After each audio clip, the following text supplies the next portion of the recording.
Hello and welcome everybody to another episode of Discussions on Great Leadership. And this is part two of my conversation with Mr. Philip Berry, my distinguished guest, and I definitely mean distinguished.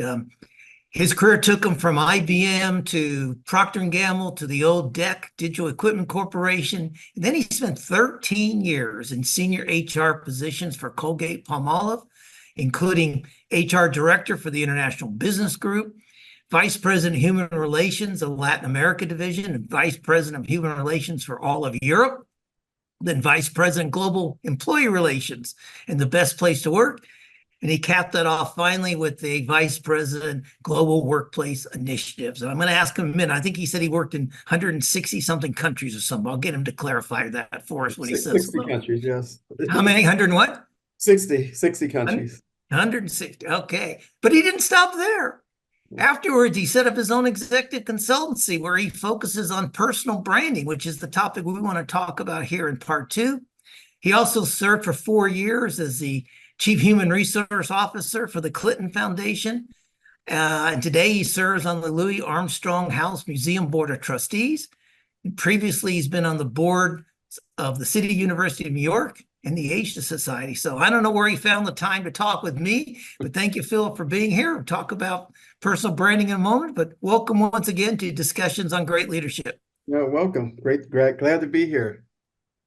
Good. Well, tell me about personal branding and what does that mean?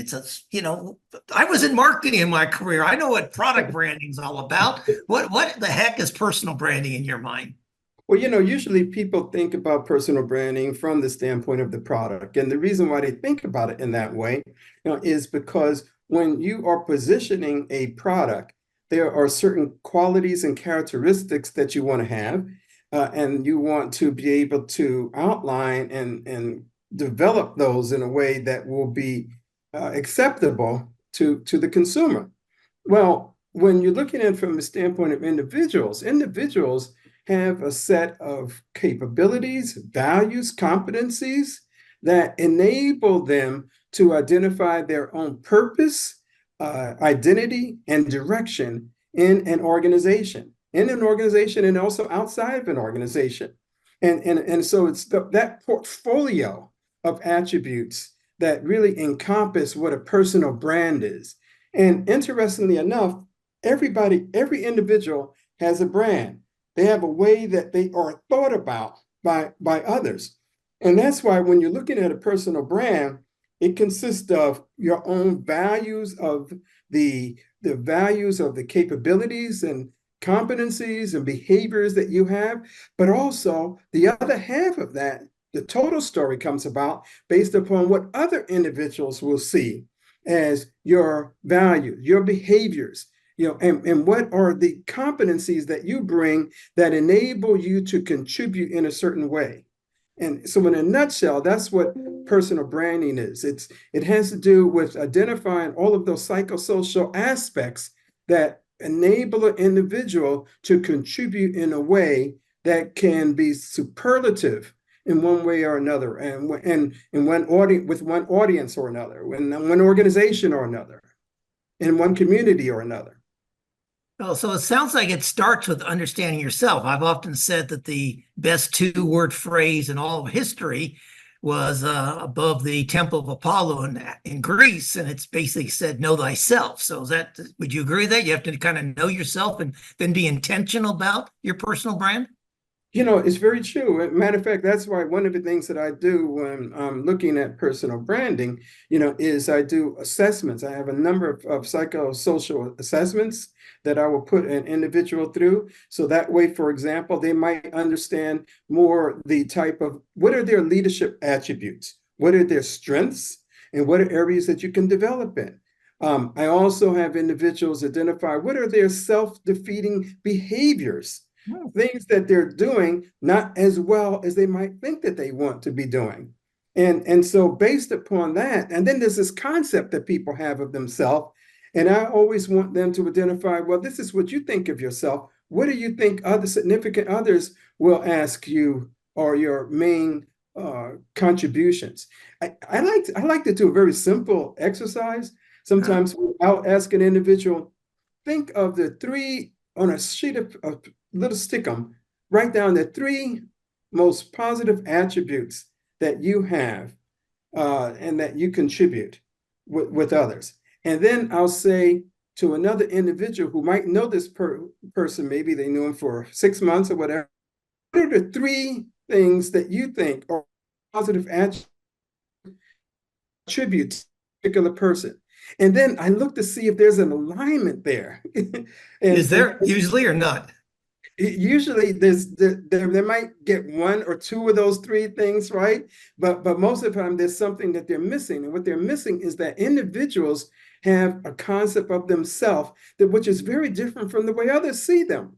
And more importantly, when we're looking at it on a public basis, there are a number of people who are in leadership positions, and they have this great magnanimous view of themselves in terms of who they are, what they can contribute, what they bring to an organization, or to an association, and others see them very differently.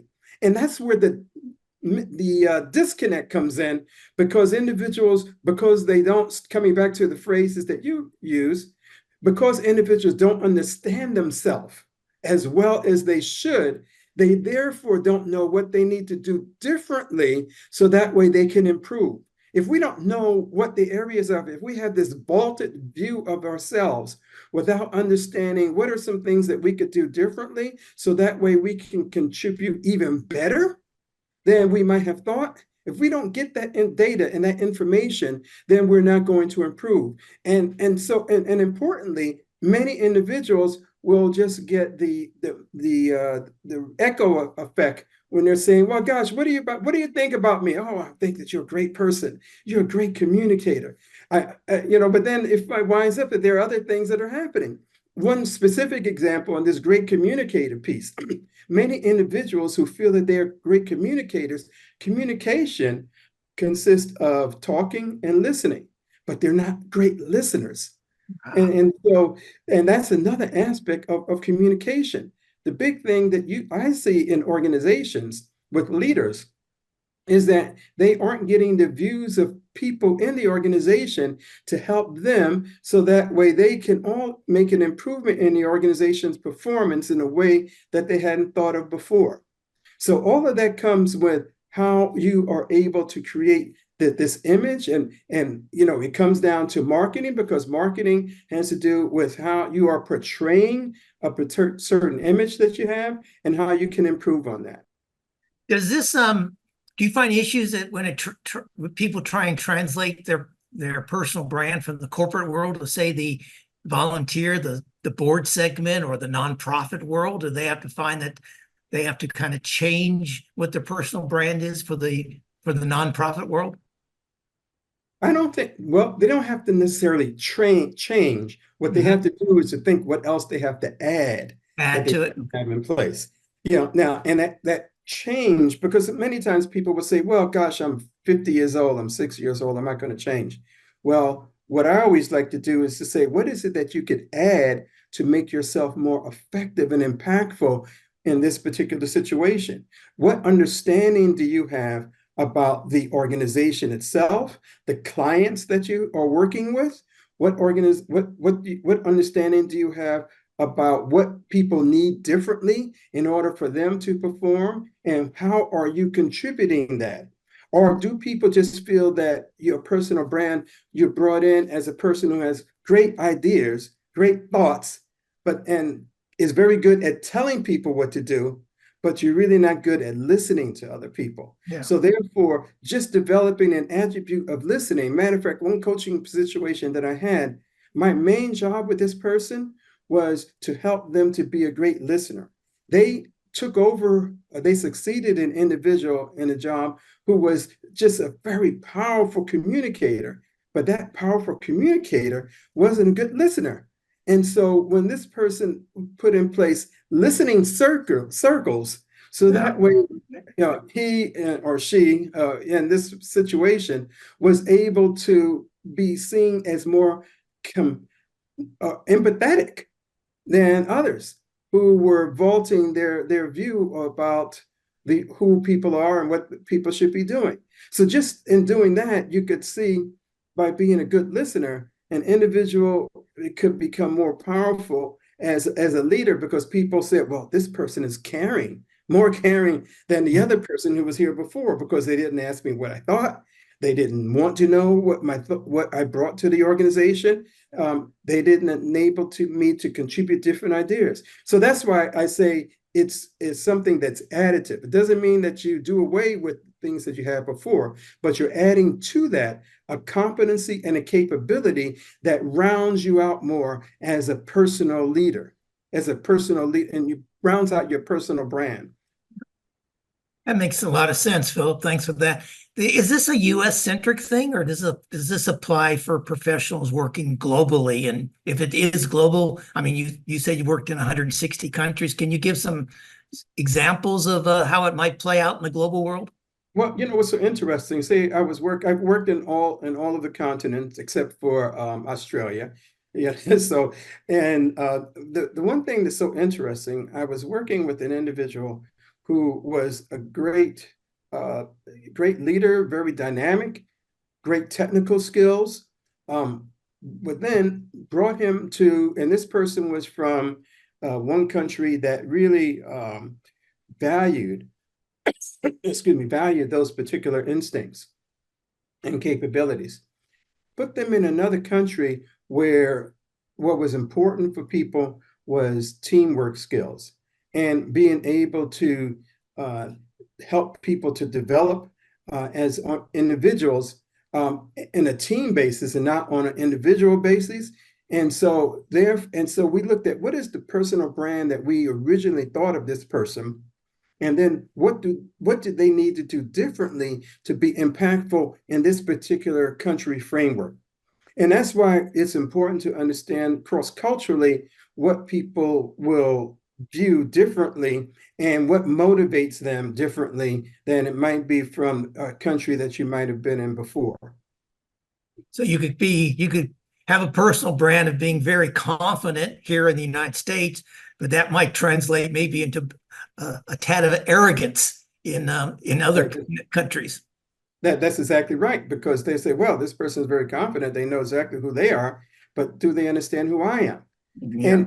And you can have the converse occurring also, where you have a person who is coming from a very team-oriented culture, where they aren't able, where they're what was valued was their sense of working very well with people. But then you put them in another situation where they had to be able to demonstrate individual accomplishments, and a sense of ownership.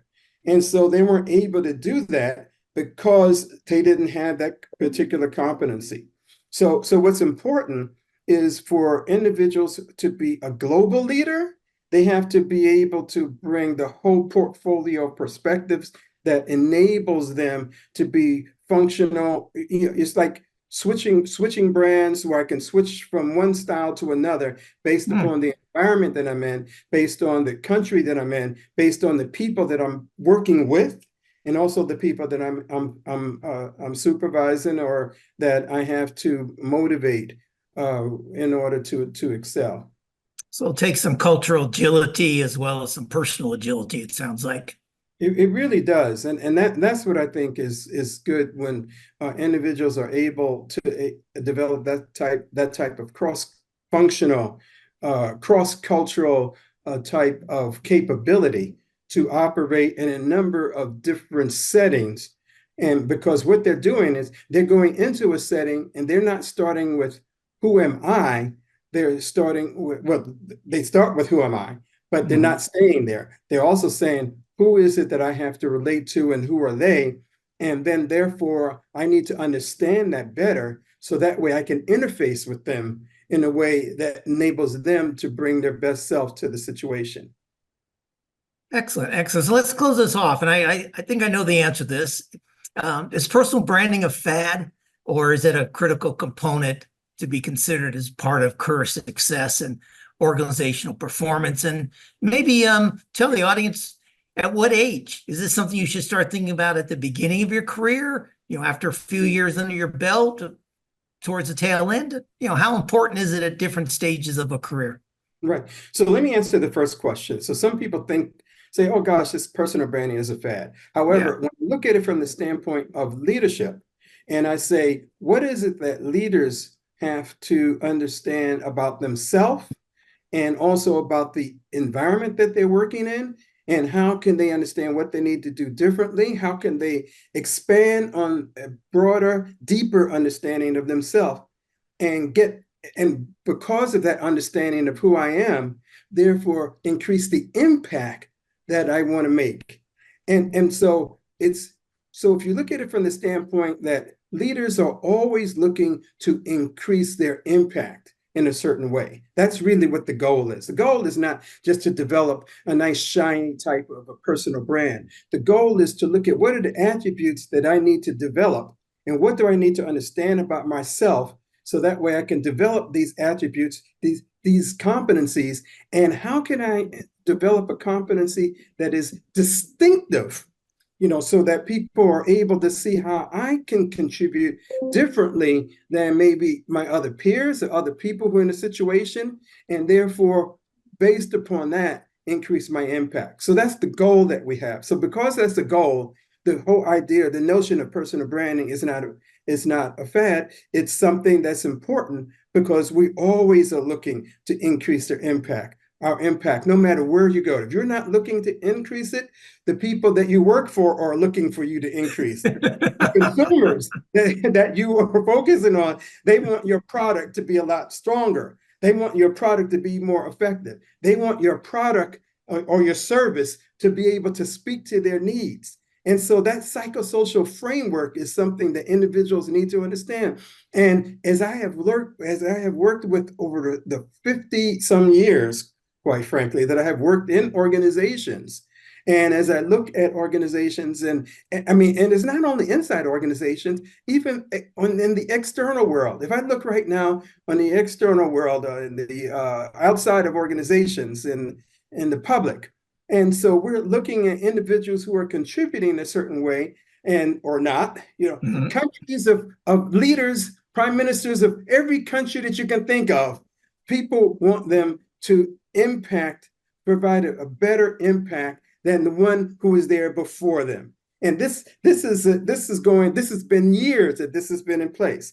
And because that is in place, because that perception is in place, that's why we need to help individuals understand more about themselves and what is it that I do that makes me impactful, and what can I do differently so that way I can increase my impact. And what is the distinctive competence? What is that je ne sais quoi, just that sauce that I can bring that is distinctive? Because we don't want the same thing.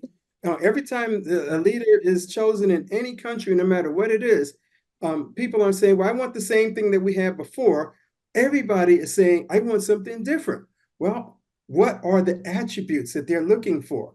That's where personal branding comes in. That's what understanding the personal brand is. There you have it, folks. Wise words from a gentleman who understands what personal branding is all about, the benefits of it. Philip, I thank you for your time today. I appreciate it very much. I wish you continued success. And everyone else, this is Stephen Howard. My pleasure to host another edition of Discussions on Great Leadership. Thank you very much. Good. Thank you very much, Stephen. Enjoyed it.